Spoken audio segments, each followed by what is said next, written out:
بالله من الشيطان الرجيم. بسم الله الرحمن الرحيم.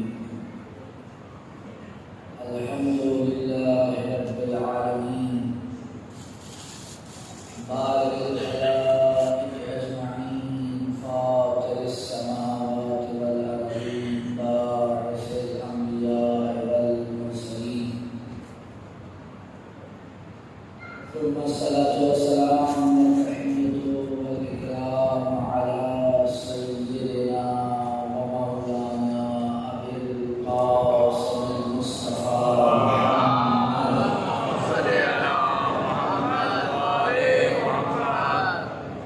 وعلى أهل بيته الطيبين الطاهرين المعصومين المظلومين المنتجبين المنتخبين ولعنة الله على أعدائهم أجمعين من الأولين والآخرين يا رب العالمين. أما بعد فقد قال سبحانه وتعالى في محكم كتابه المجيد: أعوذ بالله من الشيطان الرجيم. بسم الله الرحمن الرحيم. يا أيها الرسول بلغ ما أنزل إليك من ربك وإن لم تفعل فما بلغت رسالته والله يعصمك من الناس والله لا يهدي القوم الكافرين. صدق الله.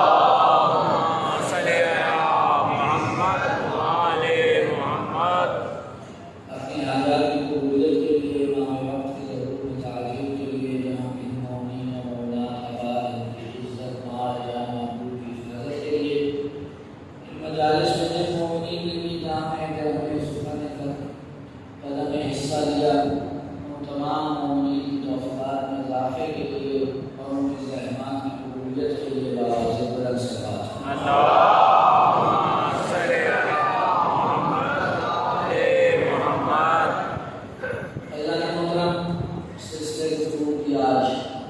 آٹھویں نشست ہے اور موضوع جو آپ کے سامنے پیش کرنے کی سامنے حاصل ہو رہی ہے وہ واقعہ غدیر ہے. کل گفتگو جس مقام پہ آ کے رک گئی تھی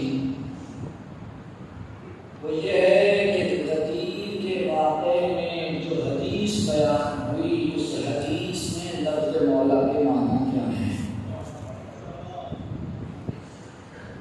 کچھ گزارشات کر رکھی، اگر اجازت دیں تو گفتگو کا آغاز ہو. دیکھیے، عام طور پہ اگر کسی لفظ میں متعدد معنی پوشیدہ ہوں تو اس لفظ کے حقیقی معنی تک پہنچنے کے لیے جس چیز کو بہت اہمیت حاصل ہے وہ کلام کا سیاق و سباق ہے. یعنی جس جملے میں وہ لفظ استعمال ہوا ہو کیا اس سے پہلے یا اس کے بعد کوئی ایسا جملہ موجود ہے جس میں قرینہ ہو اور وہ قرینہ لفظ مولا کے معنی کو معین کر دے. کئی دفعہ ایسا ہوتا ہے کہ آپ اردو کی شاعری اٹھا کے پڑھیں.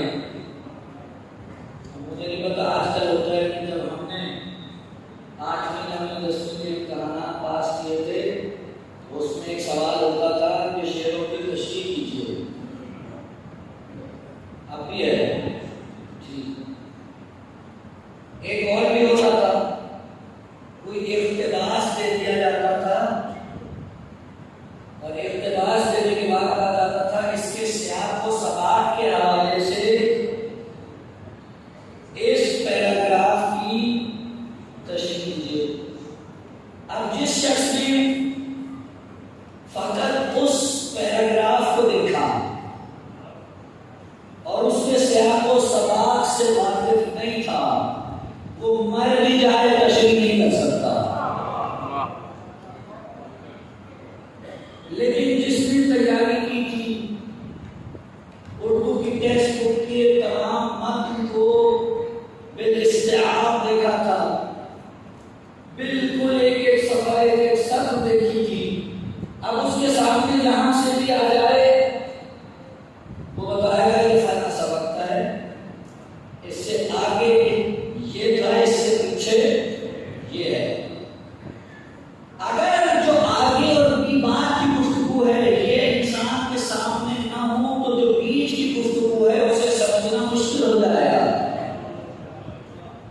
جبکہ حقیقت یہ ہے کہ سب سے اہمیت کے حامل لفظ مولا کے معنی میں وہ قرائن ہیں جو یا سیاق میں موجود ہیں یا سباق میں موجود ہیں. تو جو ہے آج شروع میں گفتگو تھوڑی سنگین ہو گئی ہیں، کوئی بات نہیں. اب آپ نے اتنا سنا ہے، 2 دن تو رہ گئے. صلوات پڑھ لیجیے محمد علیہ.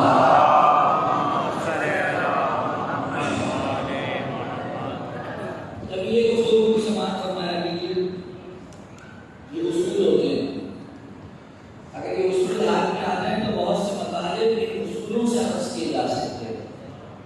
جیسے فارمولہ اگر آپ کے پاس آ جائے، ہمارے یہاں مشکل یہ کہ بچہ یہ کہتا ہے مجھے فوراً آنسر دے دو، میں آنسر لکھ دوں. یہ نہیں کہتا فارمولہ دے دو.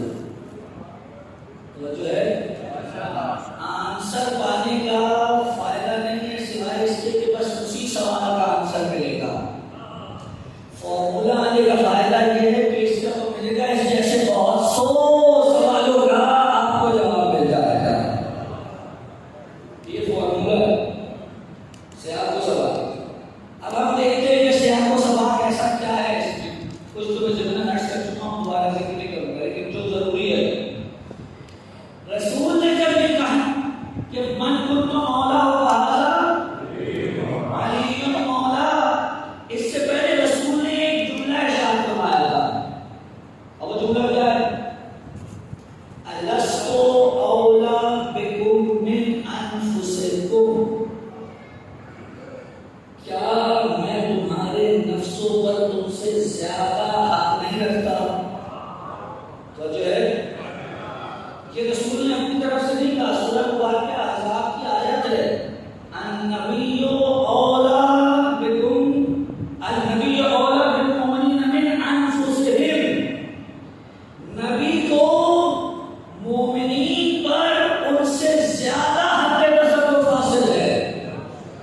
رسول اس آیت سے اخذ کر کر ایک جملہ کہہ رہے ہیں، الست اولا بکم من انفسکم، کیا میں تمہارے نفسوں پہ تم سے زیادہ حق تصرف نہیں رکھتا؟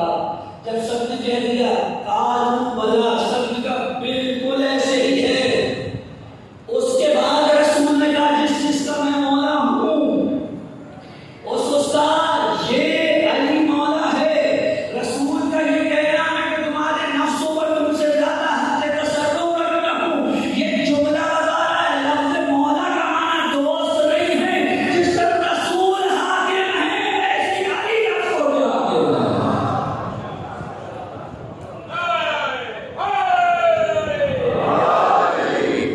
جیسے رسول حاکم ہے مومنین پر، ان نفسوں پر، ویسے ہی مولا علی ہے. اچھا حضور اگلی بات توجہ ہے نا، رسول نے اعلان کرنے کے بعد ایک بڑا ہی خوبصورت جملہ کہا جو یہاں موجود ہیں ان سب پر ذمہ داری ہے کہ جو یہاں موجود نہیں ہیں ان تک یہ پیغام پہنچا دیں. میرا آپ سے سوال ہے کہ اگر علی کو بھائی یا دوست بنایا ہوتا تو یہ کون سا ایسا اعلان تھا کہ جس کے لیے رسول کو یہ کہنا پڑتا جو یہاں نہیں ہے یہ بات اس تک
دیکھا گیا تو پوچھا کہ کیا ناچ رہا ہے؟ نہ پوچھو، ایک گواہی چھپائی تھی، اللہ نے ایسے برس کے نشان میں مبتلا کیا کہ میں چاہتا ہوں امامے سے چھپا لوں تو نہیں چھپتا، مجبوراً پورا منہ چھپا کے پھرنا پڑتا ہے۔ ہم بھی تو یہی سمجھا رہے ہیں تقریر کا انکار نہ کرو ورنہ منہ چھپا کے پھرنا پڑے گا، اگر یہاں نہیں تو وہاں۔ سلیمان علی حق نعرہ حیدری، علی کی ولایت کا اعتراف نہیں،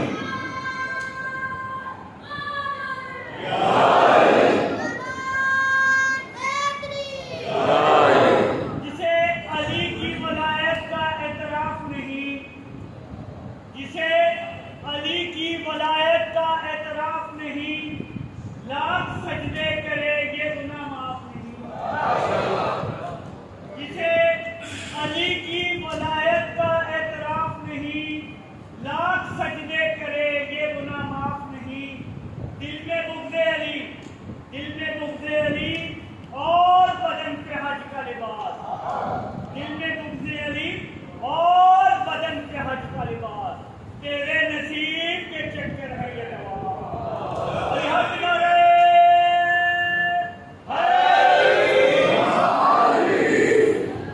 تو جو ہے اگر فقط محبت ہی کی بات ہوتی تو علی کبھی گواہی طلب نہ کرتے اور سامنے والے کبھی گواہی چھپاتے نہیں۔ معاملہ کچھ اور تھا، جبھی تو گواہی چھپائی گئی۔ تو جو ہے نا ذرا اب آج میں ذرا حج کے گفتگو کرنا چاہ رہا ہوں۔ ماشاءاللہ جی، ماشاءاللہ۔ ویسے تو میری عادت نہیں ہے کہ میں واقعے سناؤں، لیکن اب کیونکہ جان رہا ہوں اس کے بغیر کچھ ہو نہیں پائے گا، اس لیے آپ کو ایک طرف لے جا رہا ہوں۔ آج طبیعت زیادہ ساتھ دینے کے لیے آپ جتنا ساتھ کہیں گے اتنی مجلس ہو پائے گی۔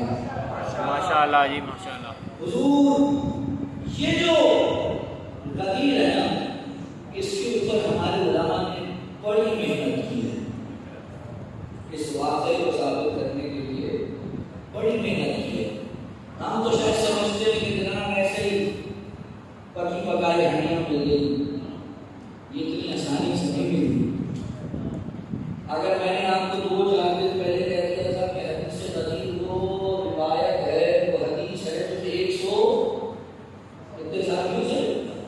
110 صحابیوں سے ملتی ہے، تو یہ میں نے تھوڑی تحقیق کیے بیٹھے ماشاءاللہ، میری کیا بات، میں نے تحقیق کی، یہ تحقیق کی علامہ عبد الحسین امینی نے اپنی کتاب الغدیر میں۔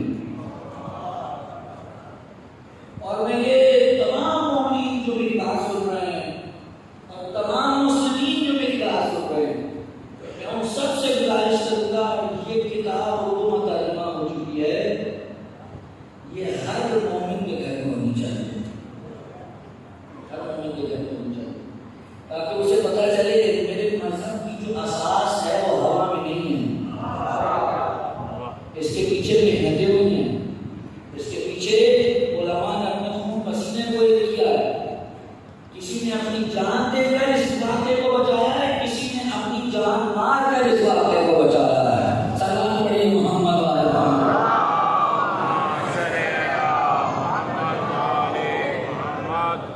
یہ کتاب ہے توجہ کیوں لے کے جانا چاہ رہا ہوں اس طرف۔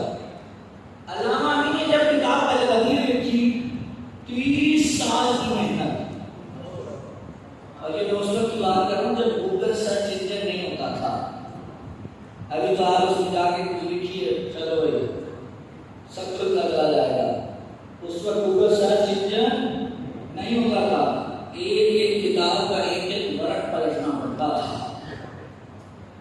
11 جلدوں میں کتاب لکھی، کس سے 11 جلدوں میں، اور اس کے بعد 6 جلدوں کا اور اضافہ کیا تو کل 16 جلدیں، اردو میں بھی 11 ترجمہ ہوئی، اور جو ہے ہندوستان کی ایک عالم تھی نا، انہوں نے ترجمہ کیا اس کا، بیان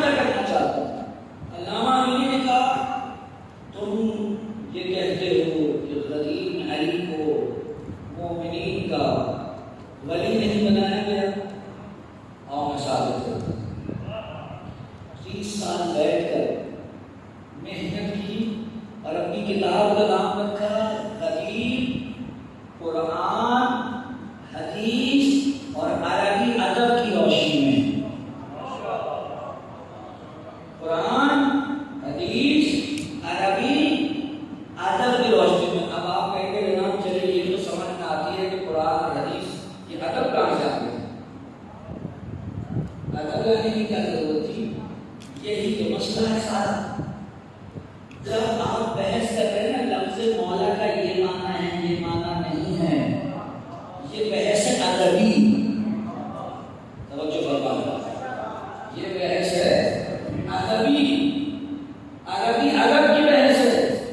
ان کا دیکھو بھائی ادب نہ شیعہ ہوتا ہے نہ سنی. جتنے بھی قدیم سے لے کر آج تک کے بڑے بڑے عربی دان گزرے ہیں، چاہے شیعہ ہوں یا سنی، ان تمام عربی دانوں کو جمع کر کے ہم ان سے پوچھتے ہیں کہ اگر تم اس حدیث کو پڑھو من کنت مولا فہذا علی مولا، تم اس لفظ مولا کے کیا معنی لو گے؟ حضور 13 صدیوں پہ محیط عربی ادب میں موجود بڑے بڑے شعراء، ادباء، فصحاء کے کلام کو نکال کے جمع کیا جنہوں نے کہا تھا مولا کا معنی اولا ہوتا ہے. مولا کا معنی اولا ہوتا ہے. اور سب سے پہلے جانتے کون تھا؟ سب سے پہلے جس شخص نے واقعہ قدیر سے جو سنا اس کو اپنے الفاظ میں بیان کیا شعر کی صورت میں کون ہے؟ رسول کے صحابی حسان بن ثابت. توجہ ہے کہ نہیں؟ رسول کے صحابی حسان بن ثابت. یہ مت سمجھیے گا کبھی بعد میں بیان کیا تھا. یہاں رسول منبر غدیر سے اترے، وہاں حسان آگے بڑھے، یا رسول اللہ اس ساری کارروائی کو منظور کر دوں، اس ساری کارروائی کو منظور کر دوں. کہا بسم اللہ. وہی کھڑے ہوئے پھر بڑی اشعار گئے. ان میں سے ایک شعر یہ تھا آج غدیر میں رسول نے علی کو ہمارا امام بنایا ہے. علی حق نعرہ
یہ آپ کو میں بتا بہت آسانی سے رہا ہوں، یہ اتنی آسانی سے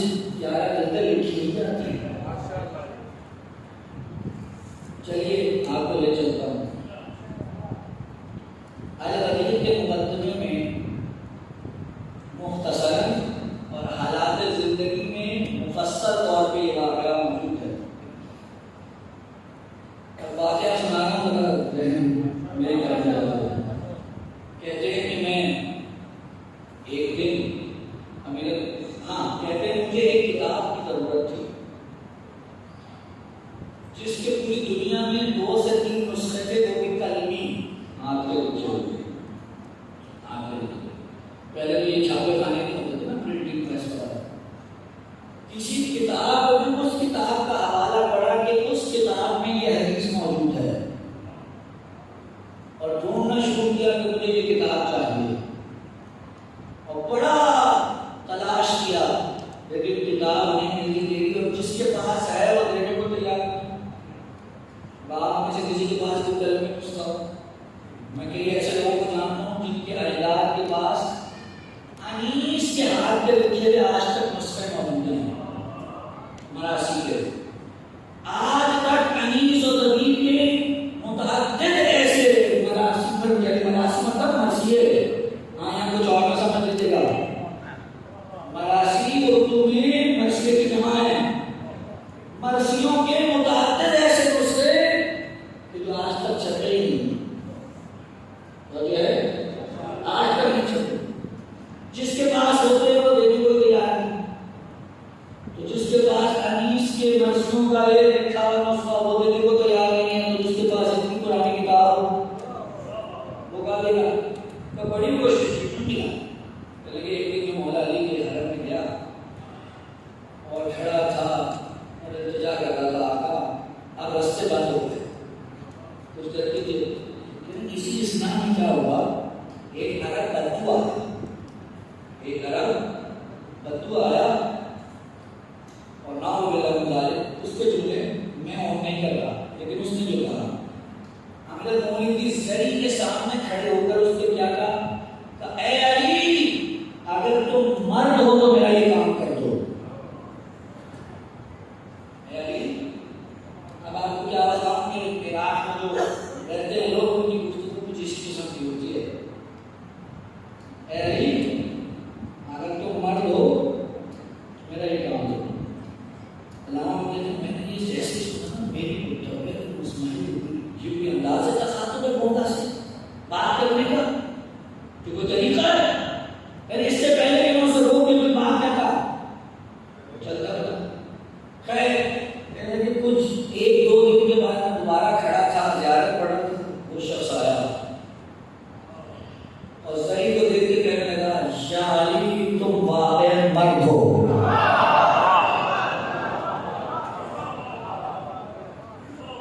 یا علی تم واقعا مرد ہو. جیسے یہ سنا علامہ نہیں سمجھ گئے اس نے جو مانگا تھا ہو گیا. اب علامہ نہیں کہتے میری تو آنکھ خاش نہ تھی. علامہ نہیں کہتے میں نے کہا آقا میں 3 مہینے سے آپ کی بارگاہ میں عرض کر رہا ہوں مجھے وہ کتاب چاہیے، مجھے کتاب چاہیے، مجھے کتاب چاہیے. یہ کل آیا اور اس نے آ کر اس طرح سے آپ کو کتاب کیا اور آج یہ اپنی حاجت لے کر چلا گیا.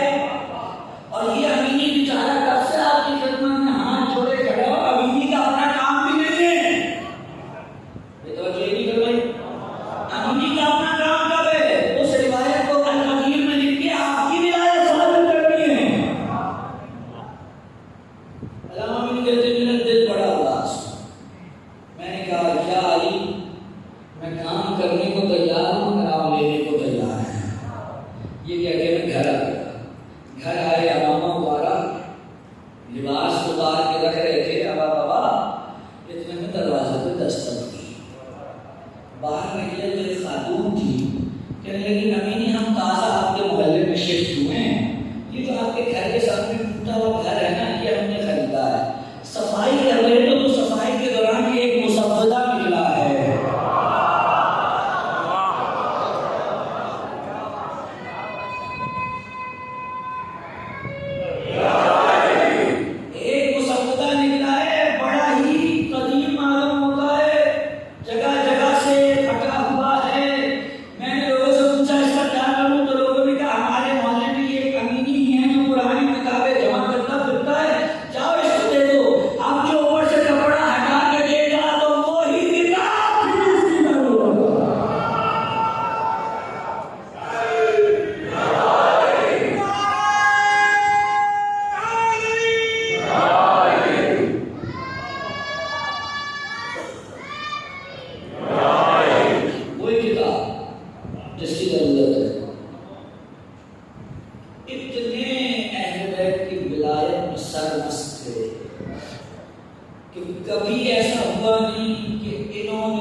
کھانا کھائیے گا، کہ آ جائیں گے، پہنچے یہ پایا اتنا بڑا مجمع ہے علماء کا، تو سارے علماء ایک ایک رسول کی وہ حدیث بیان کریں جسے وہ خود صحیح سمجھتے ہوں۔ ایک حدیث کو بیان کریں جو سب علماء صحیح سمجھتے، سب نے بیان کی۔ جب علامہ امینی کی باری آئی تو کہتے ہیں کہ حضور میں نے ایک شخص کی حدیث بیان کروں گا، بتائیے کہ جب میں بیان کروں تو آپ میں سے ایک ایک شخص فرقن بتائے کہ اس کی نگاہ میں یہ حدیث صحیح ہے یا نہیں ہے۔ منظور ہے؟ علامہ امینی نے کہا قال رسول اللہ صلی اللہ علیہ وآلہ وسلم من مات ولم يعرف امام زمانه مات میتۃ جاہلیہ۔ رسول نے فرمایا جو شخص اپنے زمانے کے امام کی معرفت کے بغیر مر جائے وہ جاہلیت کی موت مرتا ہے۔ اب ایک سے پوچھا بتائیے آپ بتائیے آپ بتائیے آپ بتائیے، سب نے کہا حضور الفاظ میں اوپر نیچے ہو سکتا ہے، کہیں اس سے لفظ سے مقبول ہے، کہیں کچھ الفاظ ہیں کہیں کچھ ہے، لیکن مفہوماً یہ حدیث رسول سے ثابت ہے، ہم مانتے ہیں، ہم مانتے ہیں۔ تو پھر ایک اور سوال کا بھی جواب دے دیں، یہ ذہن رکھیے کہ اکیلے ہیں باقی سب دوسرے اکیلے ہیں۔ تو پھر ایک سوال کا جواب دے دیں، کیا سوال ہے کہ یہ بتائیے بعد رسول فاطمہ کا امام کون تھا؟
کیونکہ خود صحیح ترین کتاب میں لکھا ہے کہ رسول نے